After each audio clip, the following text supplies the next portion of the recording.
il y a certaines personnes ba meka ko minduki pour ba mai bazali bande konabiso inyele bazali.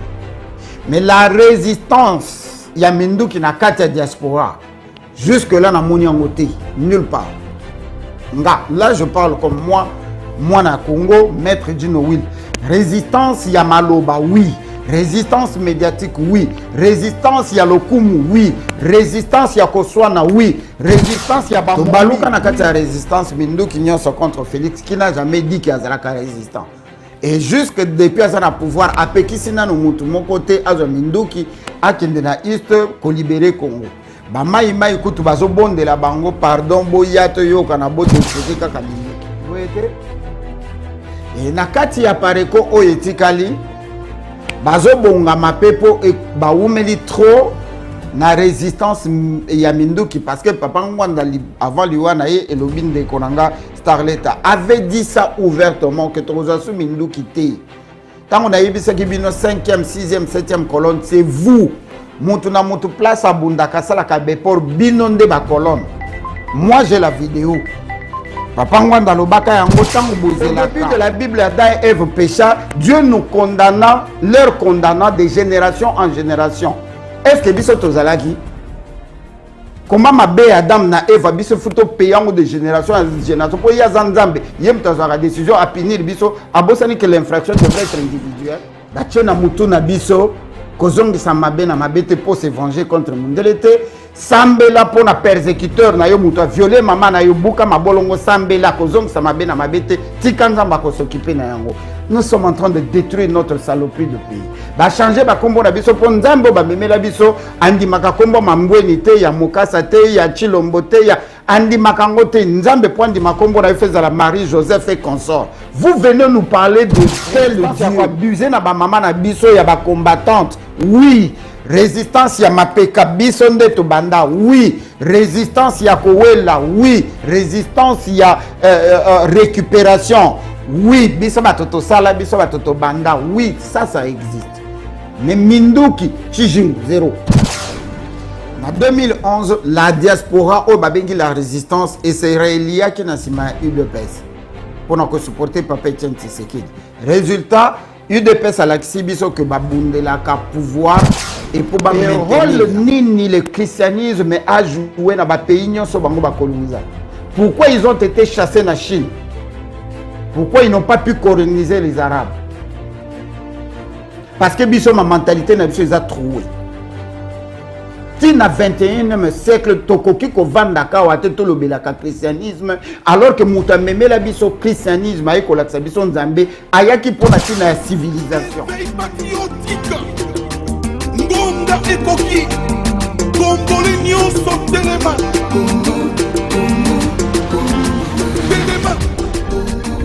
Éveil patriotique. Chaque mercredi et vendredi, Batia Mwamba. Émission de Maître Willodine Mukasson. Émission Pesanga Force Yangwana sur la Talango TV. Bazap. Oh, mais cassé bandat. Mais il y a quand même quelque chose, Moukeba. N'a pas koufa botika la laksa. N'a pas une relié tête Congo et la libérer. Boti langue émission Éveil patriotique et banda. Bon, émission banda. Dino Will Mukasson, c'est la mission pour sur la Moukeba Tourlala. Éveil patriotique, le pays d'abord.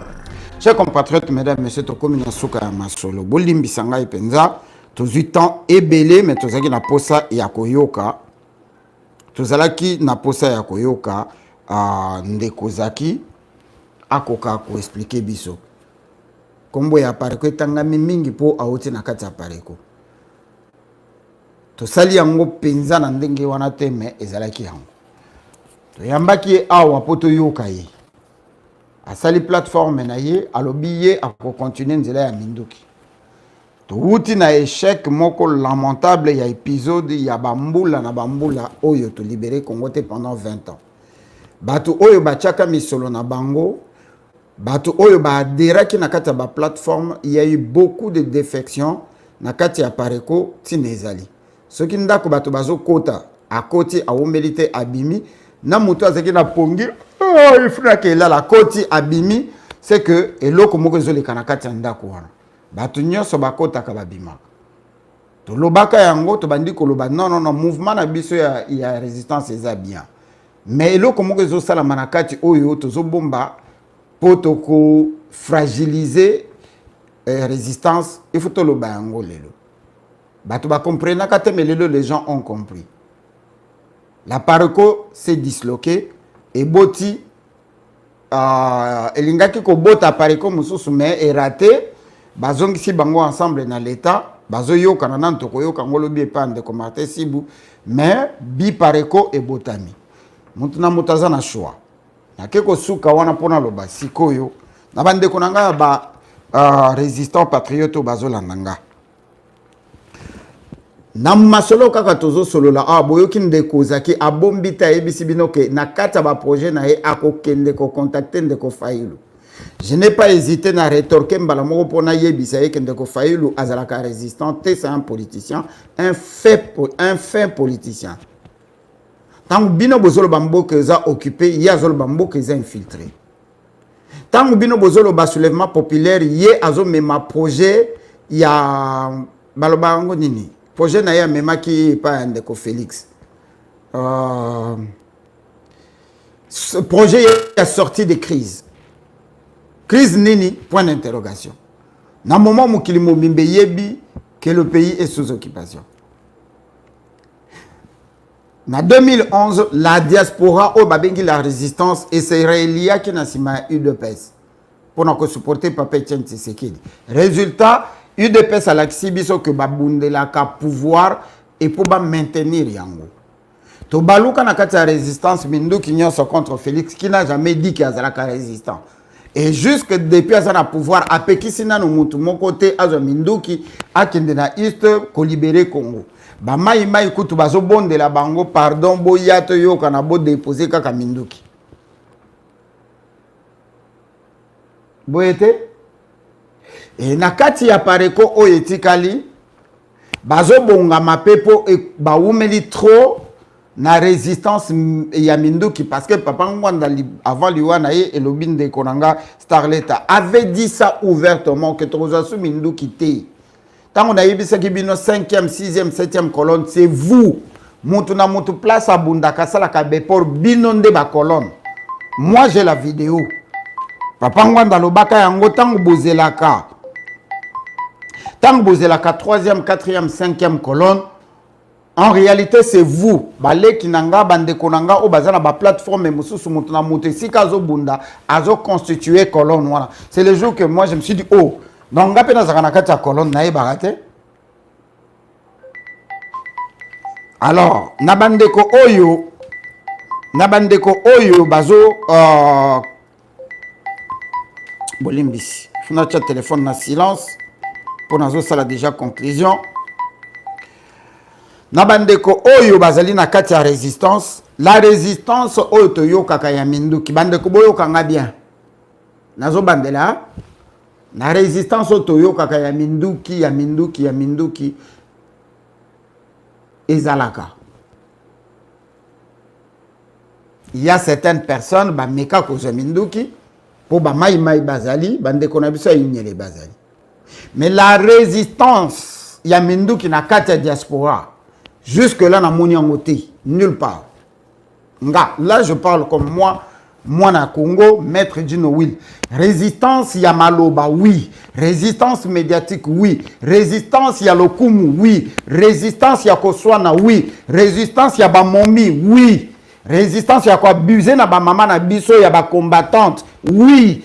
Résistance ya mapeka bisonde to banda oui, résistance ya kowela oui, résistance ya récupération oui, biso batoto sala biso batoto banda oui, ça existe. Mais Minduki Chijingu zéro.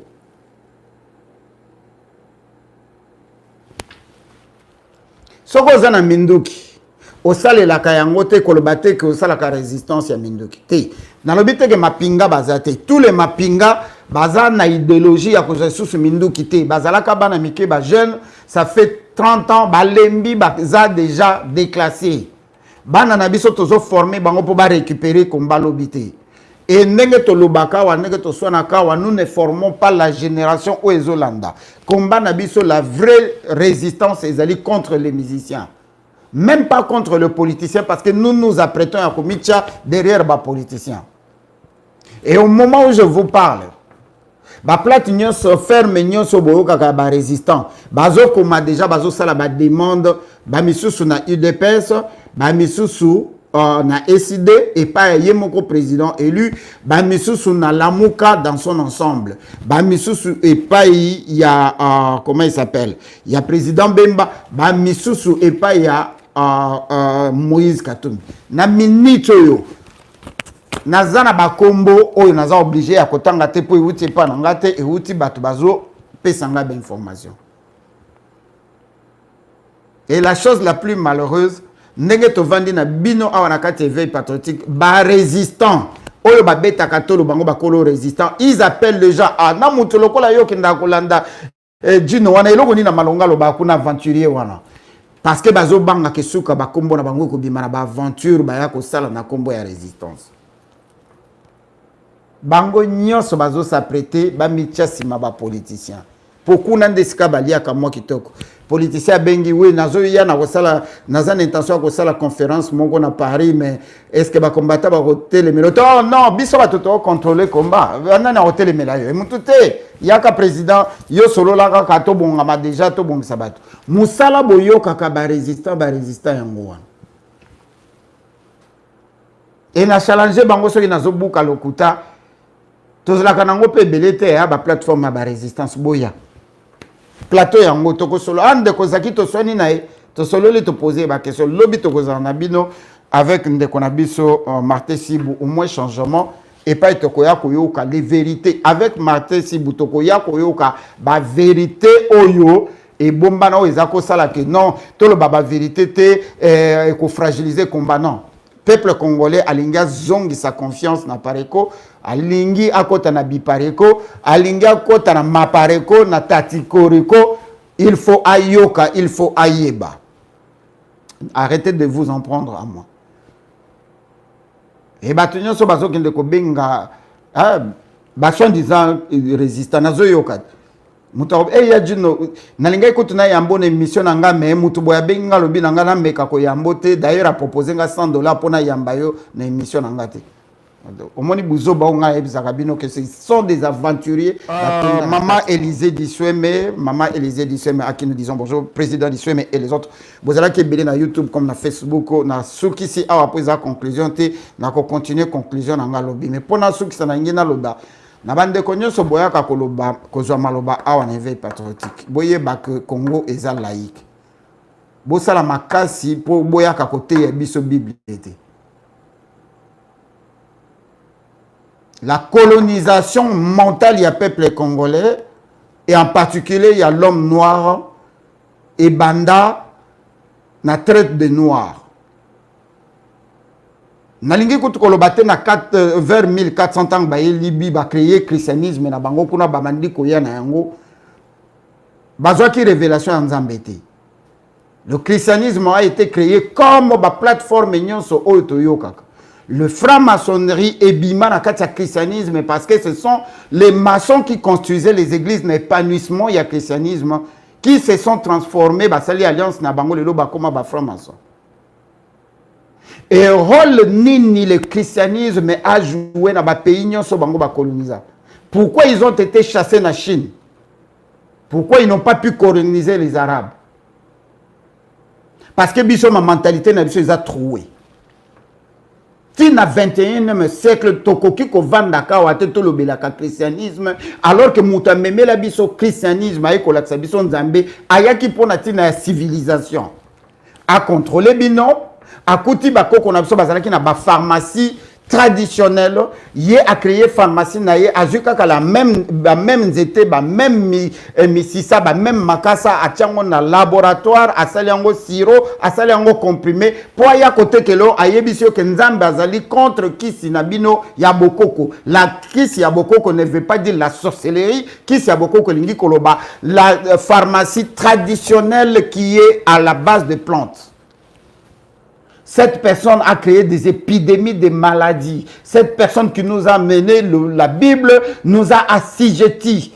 Pendant 80 ans, les Belges ont utilisé la Bible pour que boma biso, pour que boma ba mama na biso. Pour bandi misabino nzambe na bango o ba yaki na bango na Bible, ba violer ba mama na bino, ba kati bango maboko, ba kai ba bomi 12 millions ou 15 millions de Congolais. À l'époque, on était 30 millions. La moitié du peuple congolais a été détruite na bato ba yele ki biso Bible. Pour bango ba zakana posa ko mona nzambe te.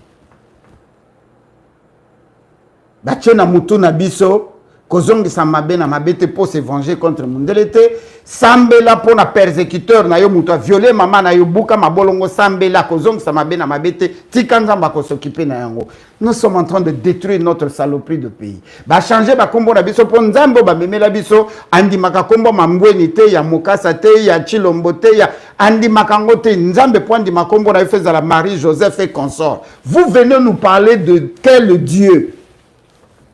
Il s'agit de quel Dieu boyaka ko betela biso tolo Joseph alobaki mais boye bisa biso kimpanvita alobaki vitakanga alobaki boye bisa biso ya biso.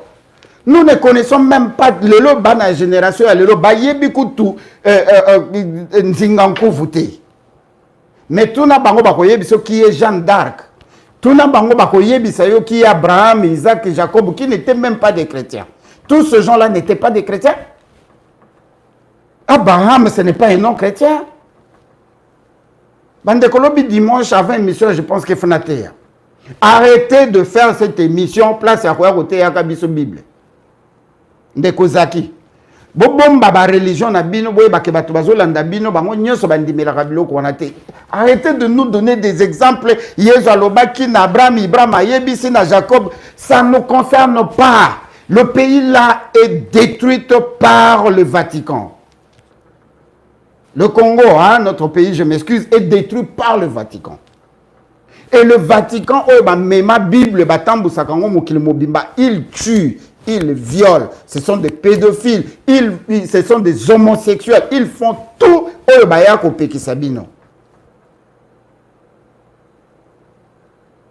Ce livre-là est un exemple ni pour être humain.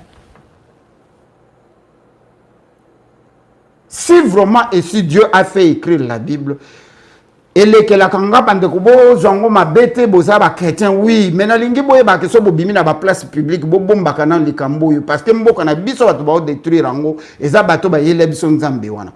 Ba bato nyonso o ezalaki komema bakoko na biso na traite des noirs pendant 400 ans avec les noms Abraham, Isaac, Jacob, Jésus. Il s'est moqué de la yaya Kobiki Sabino. Est-ce que nous croyons vraiment qu'au 21e siècle, on peut apprendre Dieu? Mundele wana kaka yebisi bino que vous êtes les berceaux de l'humanité. Kaka mundele wana yebisi bino que l'Afrique, c'est les berceaux de l'humanité. Que notre civilisation, oh bango baye koyiba na Égypte, datait de 200 et quelques mille ans avant Jésus-Christ. Tout le côté Jésus kaka. Alors que dans la Bible, nulle part, je vous fais appel au pasteur Ignace Sobazolananga, nulle part Jésus a dit je suis Dieu, priez-moi. Il a répété 76 fois, mon Dieu qui est votre Dieu, mon Père qui est votre Père.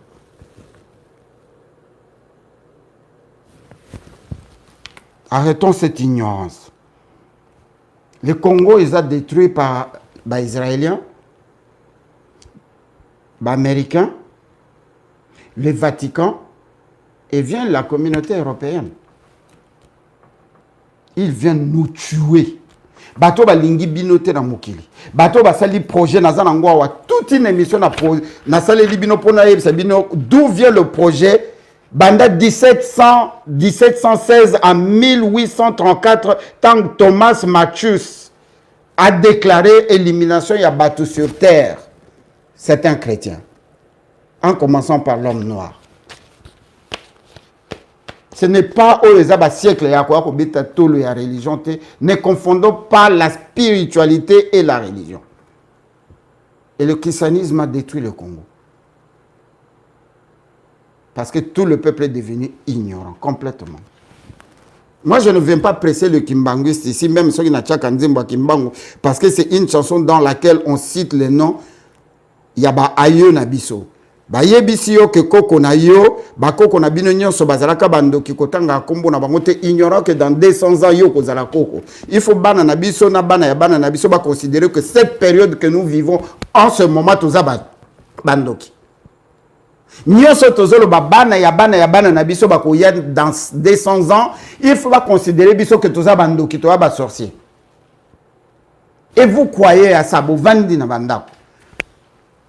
Ça, c'est une question que je pose. Si Dieu était un Dieu d'amour, aye bakate ke kotinda molimo monsanto akende kocha mwasi ya Joseph Zemi ezalaki crime oyo Joseph pouvait bien se pendre parce que sa femme a été engrossée par le soi-disant cet esprit. Quel est l'exemple que vous puisez dans ce livre où un Dieu qui est le Dieu qui pouvait créer, qui pouvait imaginer une femme, moi, Sangwa Salami, pour Saint-Esprit, qui soit fiancé à Bateau. Vous trouvez ça normal? Au début de la Bible, Adam et Ève pécha, Dieu nous condamna, leur condamna de génération en génération. Est-ce que Bissot Ozalaki? Comment ma bé Adam na Eva biso futo payant de génération en génération pour y a Zanzambe yem tazara décision à punir biso abosani que l'infraction devrait être individuelle. Là je ne condamne pas Dieu. Ba komela biso mukanda lukuta oto tanga kamiso kokanga sans que tu réfléchir. Et biso cerveau na biso c'est fungwama. Arrêtons cette histoire. Nzamba yebisa ki Abraham yebisa ki ko boke sala on a l'église. Hein, pasteur Zaki, merci de konanga oyebiti na nazolo babo parce que ngana lingito libérer Congo na prière T. La lanza la 365 jours. Congo kozala libérer T au nom de Jésus. Parce que tout ce qui nous massacre là-bas, ba belela ka kombo wana, mais ba yaka ko boma biso po wana po ça ya minéré. Bazo zela nzamba sel la bango. Et on doit arrêter, s'il vous plaît. Nana kandate non le bar comme pasteur non ba pasteur l'air balo baganga